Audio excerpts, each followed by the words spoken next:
ಅಮೇರಿಕೆಯನ್ನು ತಹಬಂದಿಗೆ ತನ್ನ ನಿಯಂತ್ರಣ ತರುವಂಥ ಕೆಲಸ ಮಾಡ್ತಾಯಿದ್ದ. ಅದಕ್ಕೆ ಇವತ್ತು ಅಮೇರಿಕ ಸಹಿತ ಆದರೂ ಚೈನಾ ಬೆಳೆದಿರಬಾರ್ದು, ಇರಾನ್ ಸೋತಿರಬೇಕು, ತನ್ನ ಹಿಡಿದು ತುಳಿಬೇಕಲ್ಲೇ. ಯಾಕಂದ್ರೆ ಈಗಾಗಲೇ ಎಷ್ಟು ಲಾಸ್ ಆಗಿದೆ ಅಂದ್ರೆ ಅದು ಈ ಯುದ್ಧದಿಂದಾಗಿ ಅದೊಂದು ಅಲ್ಲ, ಇರಾನು ಲಾಸ್ ಆಗಿದೆ, ಇಸ್ರೇಲು ಲಾಸ್ ಆಗಿದೆ. ಲಕ್ಷ ಲಕ್ಷ ಕೋಟಿ ಡಾಲರ್ಗಳು, ರೂಪಾಯಿ ಅಲ್ಲ ಡಾಲರ್ಗಳು ಆಗಿದೆ. 3 ಬಿಲಿಯನ್ನು 4 ಬಿಲಿಯನ್ನು ಇವತ್ತು ಹೇಳ್ತಾ ಇದ್ದಾರೆ ಡಾಲರ್ಗಳು ಖರ್ಚಾಗಿದೆ ಯುದ್ಧದಲ್ಲಿ ಅಂತೇಳಿ. ಎಷ್ಟಾಗಿದೆ ಅದು ಕೌಂಟ್ಲೆಸ್.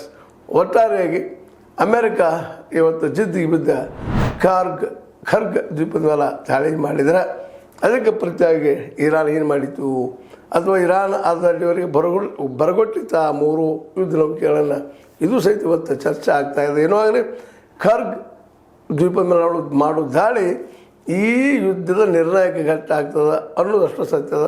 ಯಾಕಂದರೆ ಈಗಾಗಲೇ ಒಂದು ಹಂತದವರೆಗೆ ನಮ್ಮ ಇರಾನದಿದ್ದು ತನ್ನ ಶಕ್ತಿಯನ್ನು ಪ್ರದರ್ಶನ ಮಾಡಿ ಇಡೀ ವಿಶ್ವದ ಮೇಲೆ ನನ್ನ ಹೇಳ್ತದಪ್ಪ, ಅಮೇರಿಕ ಸೋಲಾರದ ದೇಶನೆಲ್ಲ ಅದನ್ನು ವಿರೋಧಿಸಿ ಗೆಲ್ಲಬಲ್ಲೆವು ಅನ್ನುವ ಸಂದೇಶ ಅಂತ ಈಗಾಗಲೇ ಕೊಟ್ಟಿದ್ದಾರೆ.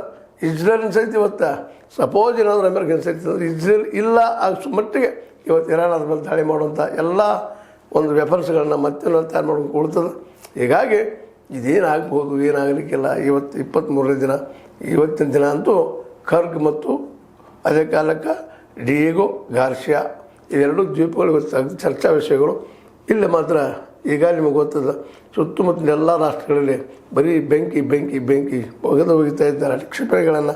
ಇಲ್ಲೂ ಸಹಿತ ಹಂಗೆ ಆಗ್ಬೋದಾ, ಖರ್ಗ್ ಅಮೇರಿಕ ವಶಪಡಿಸ್ಕೊಳ್ಬೋದಾ ಅನ್ನೋ ಮಾತುಗಳನ್ನು ಹೇಳ್ತಾ ಮತ್ತು ನೋಡಿ ಡೆವಲಪ್ಮೆಂಟ್ ಏನಾಗ್ತದೆ ಅಂತ ಹೇಳ್ತಾ, ಇದು ನಿಮ್ಗೆ ಲೈಕ್ ಆಗಿರ್ಬೋದು, ಲೈಕ್ ಮಾಡಿ, ಶೇರ್ ಮಾಡಿ, ಕಮೆಂಟ್ ಮಾಡಿ, ಜೊತೆಗೆ ಸಬ್ಸ್ಕ್ರೈಬ್ ಮಾಡಿ. S16 ನ್ಯೂಸ್ ಅರ್ಥಾತ್ ಹೇಳಿ ಸತ್ಯದ ಕೈಗಳಲ್ಲಿ ವಂದನೆಗಳು.